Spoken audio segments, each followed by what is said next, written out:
Hey guys, this is Colin from Blackjack Apprenticeship, and I'm joined with my co-host for the day, SD1, and with BJA Forum moderator and full-time AP, Nichols. How you doing, Nichols? I'm alive. How are you doing? I as well am alive. How are you doing, SD1? Yeah, heart's still pumping.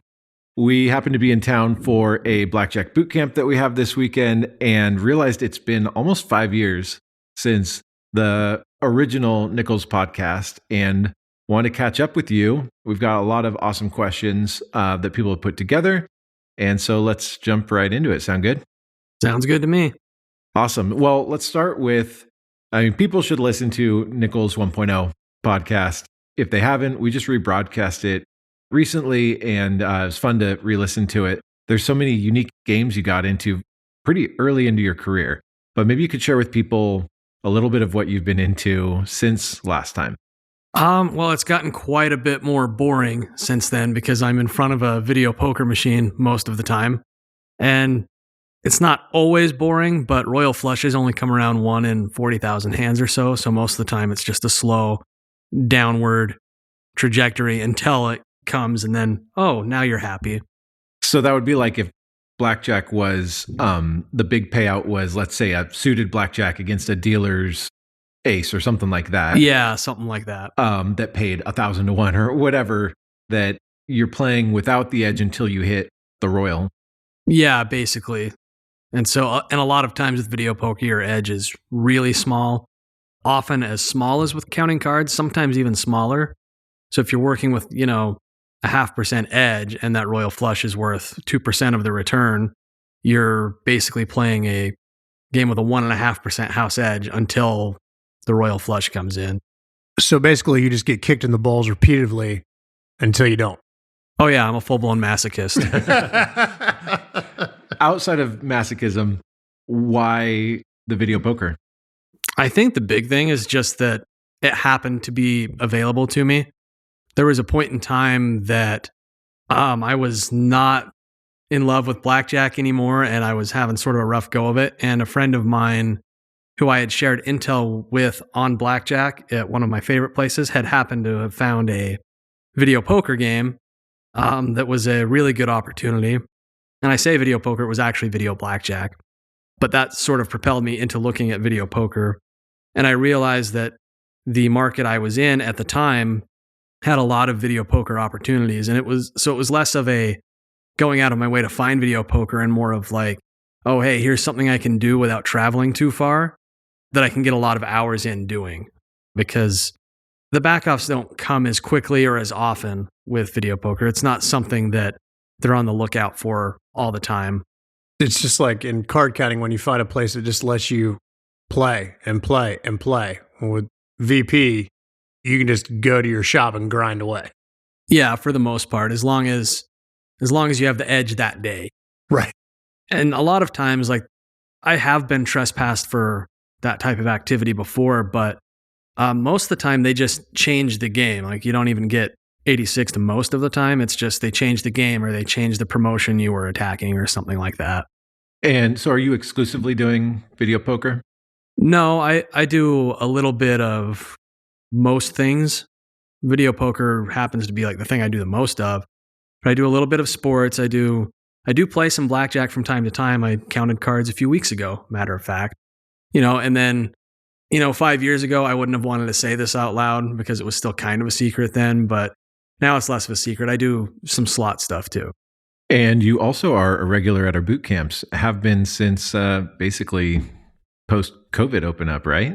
Yeah, pretty much. Yeah. So boot camp staff as well. Let's talk about something really exciting. Moderating the Blackjack Apprenticeship forums. That's got to be the highlight of your day every day. All the amazing questions that come to you. Well, I spend so much time on there, I must enjoy it. Well, what are some common questions you get moderating this community? So I think on the forum, some of the more common things have to do usually with misunderstanding a deviation or maybe not fully understanding. 8-8 versus 10 comes up a lot. Classic. Seems like at least once a week. Bankroll management stuff comes up a lot too. And I think the big thing really with both of those that'll help alleviate those is like one, like don't be afraid to ask if you really are having trouble with it. But two, like the tools are there on the site to help you. So see if you can figure it out on your own first, and that'll help with a lot of other stuff that you'll encounter as an AP down the road where those critical thinking skills are really important. Like in the pro betting software, like it's not just plug in a spread and see what your risk is. It's also, you can learn a lot about the value of penetration, let's say, or the value of one type of rule just by playing around with some things, even if you think you're not going to find a game like that. And with the 8-8 versus 10-1, I think what happens there is people think about order of operations like how they learned it in math class, which it kind of is, but it's also an order of operations of the procedures of the game, right? So like surrender comes first because if you surrender, you can't do anything else. The hand is over. But so they'll think of that and think, oh, it's 16, it should surrender. But it's not the same as a 16, right? It's a pair of eights, it has another option. And so you have to think, okay, what's the highest EV option? And those are probably the two most common things that get asked. What are some of the common pitfalls that you see new card counters making? I think one of them is, well, overbetting your bankroll. And I know that gets said all the time, but it's because it's important to not do that. And it happens for a number of reasons. Like sometimes it's misunderstanding what risk of ruin actually means. Sometimes it's like this has happened before, unfortunately, even though there's a little disclaimer at the bottom of the trip calculator. People will use the trip calculator and say, well, if I play for the next X number of hours, my risk is only this. And they'll use that to justify betting more than their bankroll can actually tolerate. And they really need to be using the main function of the pro betting software to look at their risk there and only use the trip calculator to plan how much cash to bring on a trip, like not to make a decision about their bet spread. And then another part of that, like I had said, is just people misunderstand what risk of ruin actually means. And like they'll have an idea, but they don't, you really have to think about the fact that it means that is a chance you lose all of it, not some percentage of it, not 90% of it, not most of it, not half of it, all of it, every penny. And a lot of people don't seem to appreciate that, or they think that a small number is close enough to zero that it doesn't matter.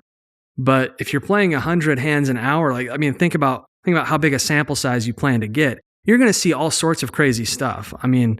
Even like 5%, that's a 1 in 20 event. There's 24 hours in a day. Some hour of the day, you're going to encounter a 5% event. And so I think that misunderstanding oftentimes leads to overbetting bankrolls, and that's probably the biggest pitfall.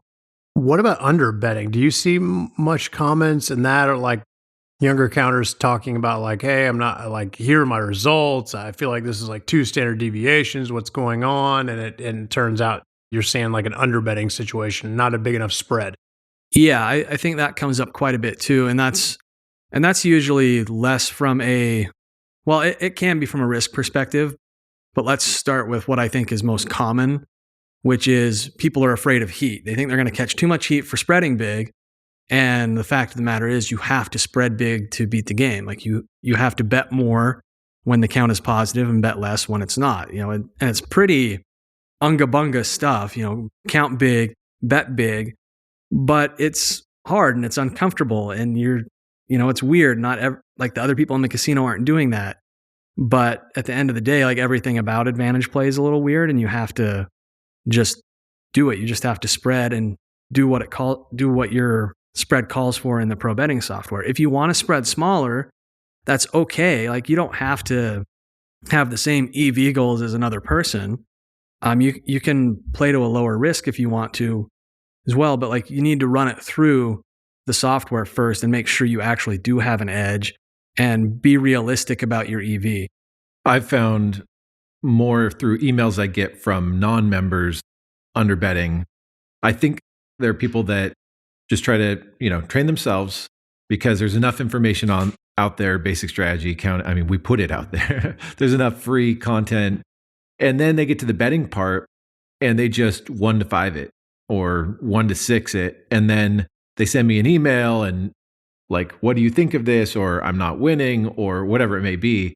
And it's like, yeah, that's not worth your time doing this 1 to 5 spread on an 8 deck game or whatever. Right, especially if you're playing all. And so the other part of the underbetting thing, I think, is like a misunderstanding of the terminology. This comes up fairly often in the chat where people will be talking about, well, if I spread bigger, my risk is going to be bigger because they're only thinking about the top side of the spread. They're thinking about the max bet only. But the spread is not about how much you're betting at the top. It's about the distance between what you're betting at the bottom and what you're betting at the top. So you can make that spread bigger by playing lower minimums or by back counting and wonging in. Like that's the biggest spread you could have. You're spreading 0 to X. Or wonging out. Yes, wonging out too. So with all the kind of different AP lanes, we'll call them, that you've been involved in and you're involved in right now, what are some of the more unusual situations that you've encountered in casinos lately, especially because your specialty is the dive, smelly casinos, it seems like? Are we talking about unusual situations in general or as they relate to advantage play? Yes. Okay. So as far as just unusual things that have happened in casinos, there's a long list of them. I mean, the play I was talking about earlier when you had asked about video poker, while I was on that play, the bartender behind the bar tops got arrested for dealing meth out of the back of the casino. No. Oh my God. That's a more like just generally things that happen. You weren't a buyer that day though, right? No, sir. No, sir. Diet Coke will keep me up long enough. As far as just things casinos have done, that's a tough one. I don't think too many of them are like that far out into left field. It's just that they make a mistake running their numbers. Actually, you know what? Sports books do a lot of things that are just, what are you guys doing? What kind of number is this? An example of that would be last year around this time of year, NCAA tournament, March Madness, I was poking around for lines on to make the Sweet 16. So like not the main lines on the games or anything like that. And I think Captain Jack puts this really well where he talks about sports betting and these sort of exotic bets as a logic puzzle. And that's a lot easier way to approach it instead of thinking of it as a math problem because that's kind of intimidating. But so you look at this logic puzzle and I'm going through and there's a number that sticks out to me and that's Duke plus 330 to make the Sweet 16. I still wouldn't call myself an expert in sports betting. I still kind of treat it like a hobby. I'm not that into it, but that number stood out to me. So I go and I look at money lines for their first round game as the 4 seed against a 13. And the implied probability was like 87% to win the first game. And they were going to be favored over whoever they played in the second round. So you already know that like the break-even percentage has to be above 40, like it's above 40% for them to get there, which would be about plus 150. And you're getting 3.3 to 1 on it. You only have to win that bet a little less than 20% of the time, right? So, I mean, just if you poke around sports books and casinos enough, like you'll find stuff like that where it's just like, that doesn't make sense. How did they come to that number? I still don't understand how they came to that number, but I know after they bet it, it shot all the way down to 110. Yeah, that seems about right. That's where it should have been. I listened to our first podcast, or the one we did almost 5 years ago, to refresh my memory. And one of the things that stood out was all the unique things that you seem to have played in, only a few years of a career. And I was thinking about it. It's like the unique combination of perhaps some of it is that you live in an obscure market, but also you've got that like 1 in 1,000 AP personality where you're looking for all the things and then attacking them. So you're a bit of a unicorn in that way, the different things that you're playing. But as you are in casinos as much as you are and checking out all the various things, are there any trends that you've noticed? Or do you feel like you see any trends in the casinos over the last few years as far as games they've offered? I've noticed table games offerings are getting a little more sparse. That doesn't mean that they're not out there, just a place that used to have 2 pits every day, maybe it only has 1 pit and all the tables are only open on the weekends and there's only one or 2 tables during the week. I think that's been a pretty common change. In general, things tend to get worse and not better. Just as a rule of thumb, like as an opportunity gets whacked, a casino starts to realize, oh, we need to change something. And that's the effect of it. And some of that's, video poker pay tables getting nerfed. Some of that's promotions like point multipliers going away. But the other thing is that they're always introducing new games. And I don't know, like it seems like they're offering more high variance stuff. Like it never goes lower variance because the gamblers want more variance. That's the whole purpose of the industry is variance, right? Like nobody would gamble if every time they push the button in a slot machine, they got 90 cents back on their dollar. They just wouldn't. And we wouldn't be allowed to play if every time we went to a blackjack table, we made exactly $100 every single hour.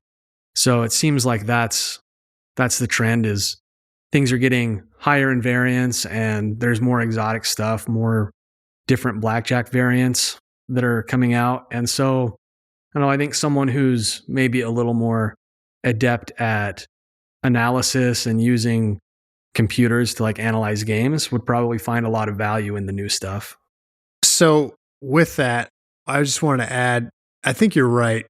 For the most part, things don't get better. However, casinos do get lazy and they will hyper-focus on something because they got wrecked on video poker or they got wrecked on a promo or their blackjack has been attacked to no end because they had a good game for counting.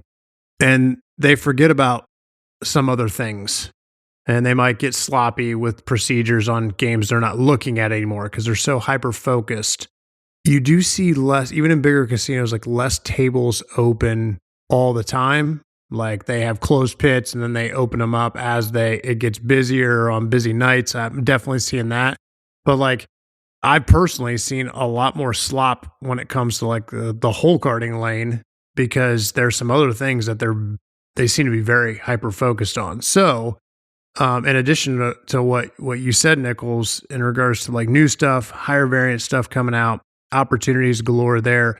Don't forget also that within casinos, there is a cyclical nature to them, and the old becomes new again quite often.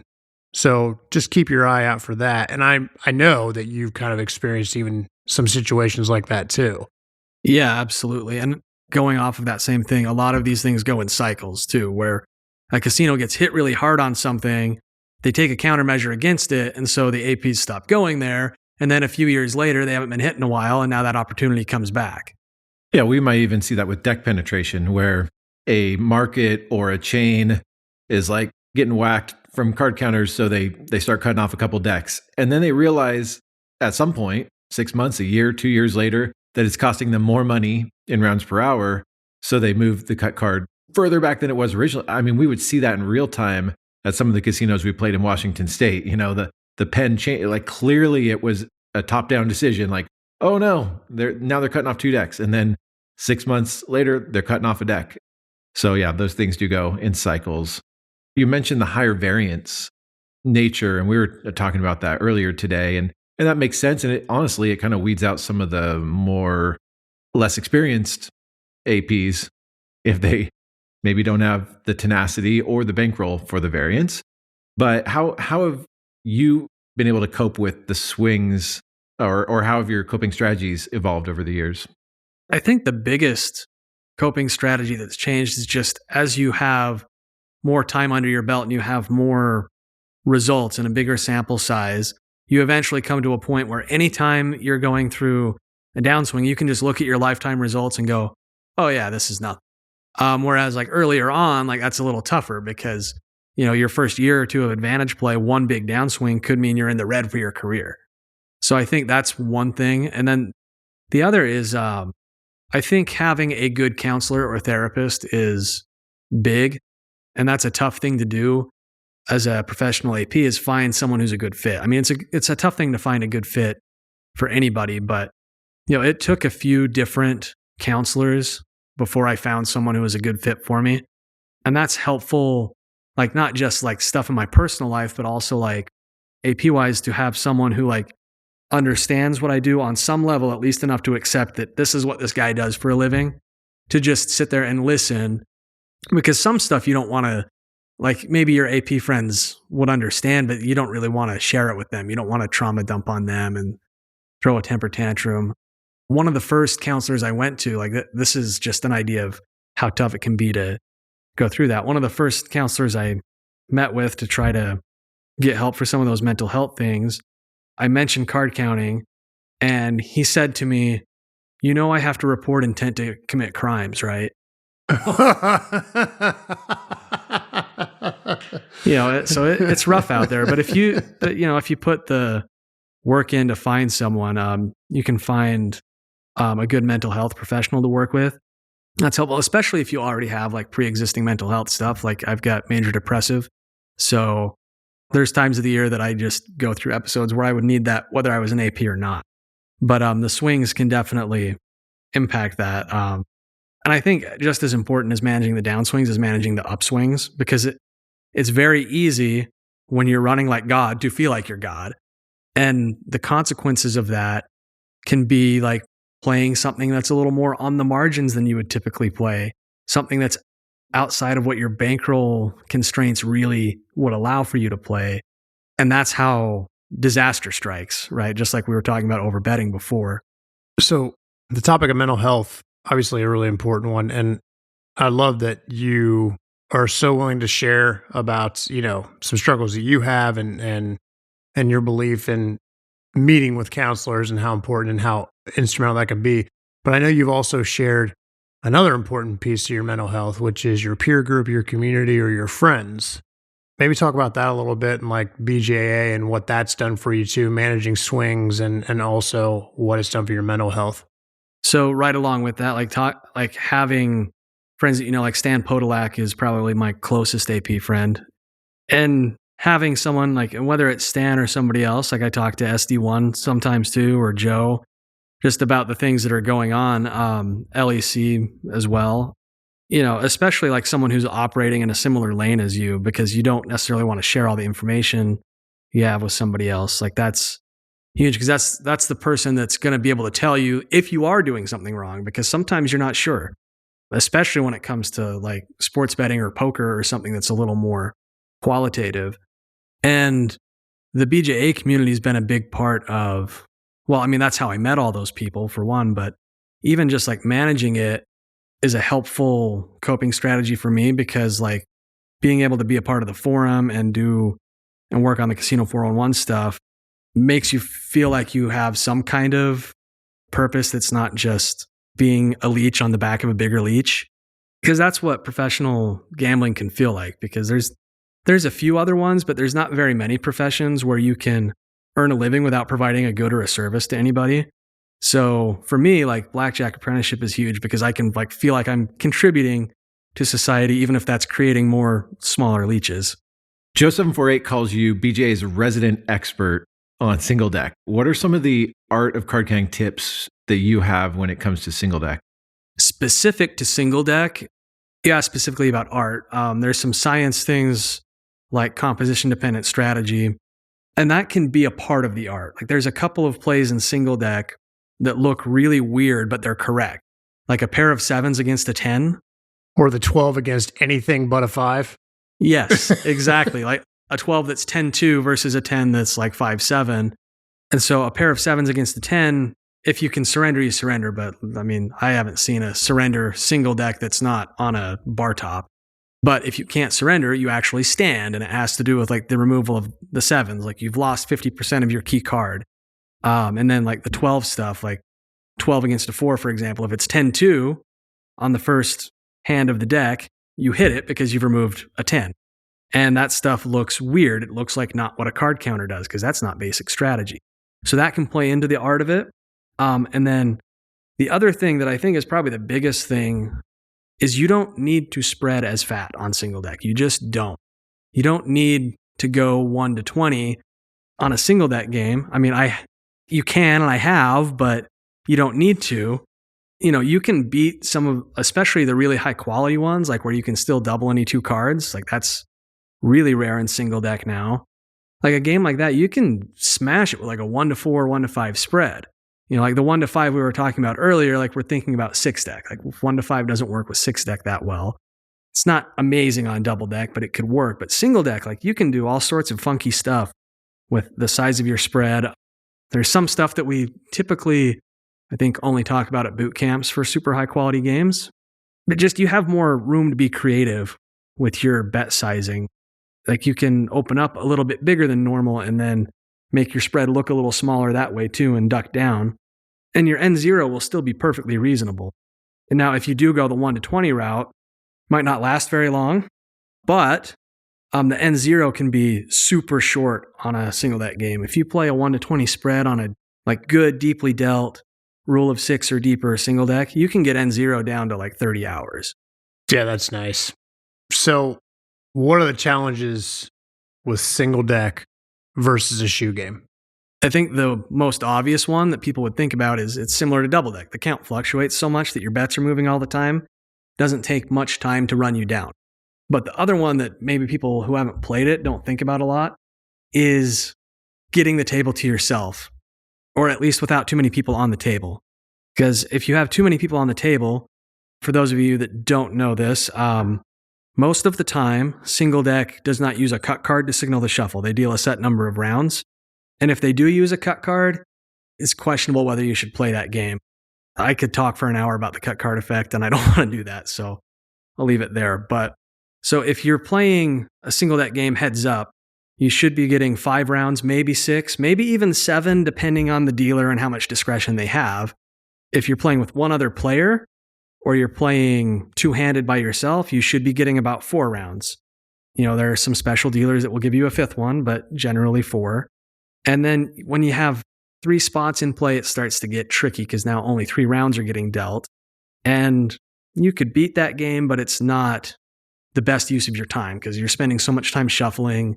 You're not getting very many betting opportunities. And now 4 or more players, they're either dealing 2 rounds or they're dealing 1 round. Well, if they're dealing 1 round, you're playing a continuous shuffler. You're not counting that game. And if they're dealing 2 rounds, you have a similar problem where you only have 1 round for the count to possibly get up. And then you only have 1 round to possibly bet into before it's shuffled away again. And so being able to find a table that's not crowded is probably the biggest challenge. Like if you go into, a place in Reno or Wendover, let's say, they know how to maximize the number of people playing without like paying too much to staff, right? They know how to minimize overhead. So they're not going to have all of their tables open all the time. And they're going to try to consolidate their players down into a few tables. So it can be a real challenge. Like you really have to focus on off hours and like right around shift change, even when they start to open more tables and now you can get grandfathered in at a lower minimum or something like that. That's the big problem. I like playing single deck. I can think of so many times that I thought I had this game to myself. I go and sit down, and as soon as I sit down, like 4 other people like fall out of the ceiling almost and just, oh, there they are. And now I can't play this game. So I just bought chips and now I'm getting up and leaving. The same effect of when you start winning on a table and you have a heads up even a shoe game, but you start winning and people see the chips stacking up and then all of a sudden there's 5 other players at the table and you're like, gosh, dang it. Right. And on a 6-deck game, that makes it less desirable, but like you can still play it. On a single deck, it might make the game just unbeatable. Right. So let's take a step back to that meth dealer. So, because there's probably a lot of counters right now. They're like, what is this guy talking about? There's no single deck anymore. What kind of places are these single deck games alive in? Well, I'll just say one of them is Reno. They've dealt single deck there forever. Now, the amount of single deck has gone down as time has gone on, but you can still find a 3-2 single deck game in Reno.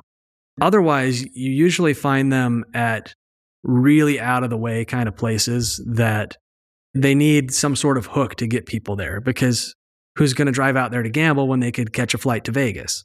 So this is, rural Northern California, stuff like that, Northern Nevada as well. And I think, if you go on Casino 411, you can find that or find a lot of them. Maybe a couple of them aren't listed, but yeah, they tend to be really out of the way, like places that really need a gimmick.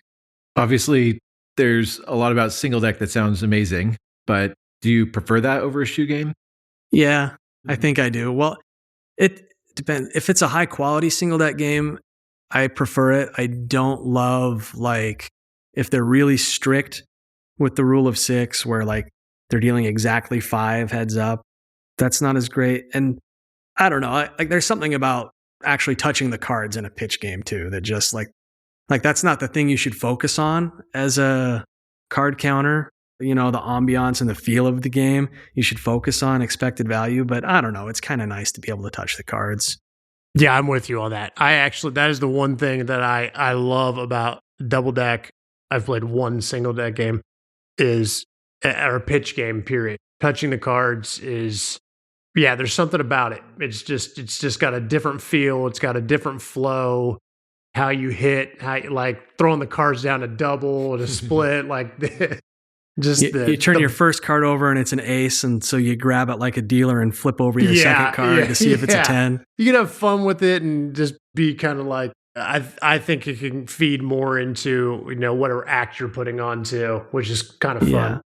And all of that said, though, like I still do like a good shoe game. I think the thing that makes me like a game more than anything else is the penetration. Almost any game can be fun. Even an 8-deck game, which sounds boring, and if you play a lot of single deck, it is boring because you're used to like, oh, running one, get the bets out there. And 8-deck, you got to wait around a little while. But even an 8-deck game, like I've played an 8-deck where they cut off, half a deck, and that's just as fun, because you get to the second half of the shoe and you might have 3 decks worth of cards that you're just firing into. And the good thing about the 8-deck and 6-deck shoes is if they have a double deck or a single deck available, they're probably not watching it as closely. So you can get away with a lot more ludicrous stuff. I've played a lot of 8-deck in my career, and it's like it builds differently. The counts are just changing so quick. Single deck, double deck, 8-deck, it like can build up to this huge count that you're playing for. It feels like half an hour. I'm sure it's not. I'm sure it's like 5 minutes or something. But it feels, just bet after bet after bet. All right. Well, we're gonna wrap it up here on the public podcast with you, but you're going to stick around for us and do a little overtime. I don't know what we're calling it. A little bonus round for the members. OT. Yep, sure thing. But to kind of finish this up, what are some of the biggest lessons you've learned through your experiences that you could share that might help other APs? So one that's more like focused on the AP side of things is, do what you can to improve your critical thinking skills. And I know that might sound like a little intellectual, elitist, but I'm serious about that. I think developing your critical thinking skills and developing your understanding of the game of blackjack is what helps you break into other things.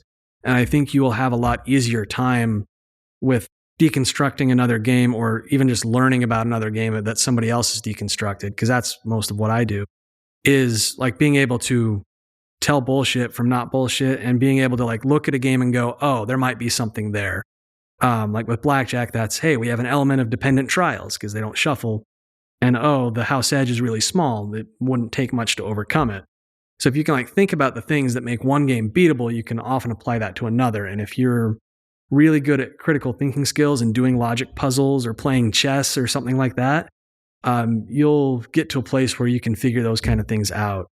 A little bit more like, I don't want to say not AP because it is related to AP, but a little bit less on the game side of it. I would say like don't romanticize advantage play too much, because like I was sort of guilty of that early on, and even before I knew what advantage play was, I sort of romanticized the idea of like being a character in a song Bob Dylan hasn't written yet. And it's not exactly fun to sleep in your car in January in Black Hawk, Colorado, and like don't pretend that it is. Like there's no, you're always going to go through some growing pains and there's going to be some hardships, but like enduring hardship for the sake of enduring hardship is just insane. And at the end of the day, advantage play should be, one, it should be something you enjoy if you're pursuing it, at least on some level. And two, it should be sort of a means to an end. Like even if that end is making a career out of it, like you're making money to survive. Like it's not necessarily your purpose in life, and it's not necessarily like... You mean like base your identity in? Yeah, exactly. Like you don't want to base your identity in it. You don't want to like fall in love with it to the point that it's the only thing you do. And I think what I was trying to get at when I was saying romanticize, like don't ignore all the downsides too. Like there's plenty of upside, but there are so many downsides to it as well. And you need to weigh the pros and cons. You can't just like look at all the good stuff, look at all the winning times and all the And even the travel is something I got burnt out on pretty quickly. At a certain point, going to New Mexico is not an exciting thing anymore. And be honest with yourself about them, to see if this really is a good fit for you. That's really interesting that you said that about ignoring the downsides. I'm reading this book and they talk about this guy is General Stockdale, I think was his name.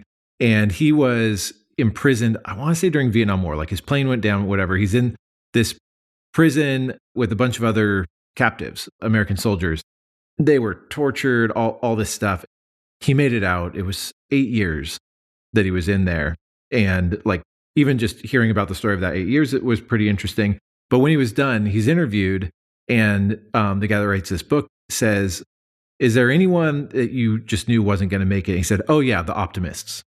He said, basically, they called this the Stockdale, I think that's his name, paradox, which is, how do you say, I am going to make it out alive, yet face the reality of, I have no idea when. He said the people that said, oh, we'll be home by Christmas, and Christmas would pass, and they'd say, we'll be home by Easter, and Easter would pass. We'll be home by Thanksgiving. At some point, because they didn't face reality, they couldn't handle it. So the Stockdale paradox is, how do you keep that hope with also completely facing reality, eyes wide open? And I think that kind of applies to what we're talking about here. Yeah, absolutely. I just want to just say, Colin, every time we do a podcast, it's always, I don't know if you guys have noticed, but he's always like, man, I'm reading this book now. Colin is so good at keeping up with his reading, and I envy it. And there's always something deep coming out of it. So that was really nice. So any last story you want to share? Meth dealers. Or sitting on imaginary friends. Yeah. Yeah, I haven't mentioned that one in a while. I believe I mentioned that one on the Tens and Aces one several years ago. And that, yeah, I mean, just you see all kinds of interesting people in the casino, and it's kind of a fun thing because you get to see all the characters. You have a ticket to the freak show. But at the same time, it's also kind of sad because you realize oh, this person doesn't have the mental faculties to be making financial decisions. This would have been in 2020, I think. And I was in Reno, and I go to sit down at the single deck game at the El Dorado, and this guy just he's not getting the words out, but he's clearly upset about something. And I look, to the dealer for, some comfort or something, what's going on. And she says that I sat on his imaginary friend and he's upset. And then the guy finally was getting the words out and telling me that I sat on Malcolm. And, and I'm sort of at a loss of what to do. This is the game that's open. I don't really want to just run away from this and go to another casino and play. I'm here. And I was on a team at the time. So I was I need to get hours in for the team. And the only thing I could think of to say to him was, I'm Malcolm now. And he was okay with that. He just accepted it. And, we sat there and played blackjack for a while. I think I won $1,000 or something and left without a back off, and just, I don't know, super short interaction, but it was very, very interesting. He never knew Malcolm was so good at playing blackjack, did he? I guess not. Awesome. Well, thank you for your time. And if you're a BJA member, then you can listen to part 2 in the BJA member area.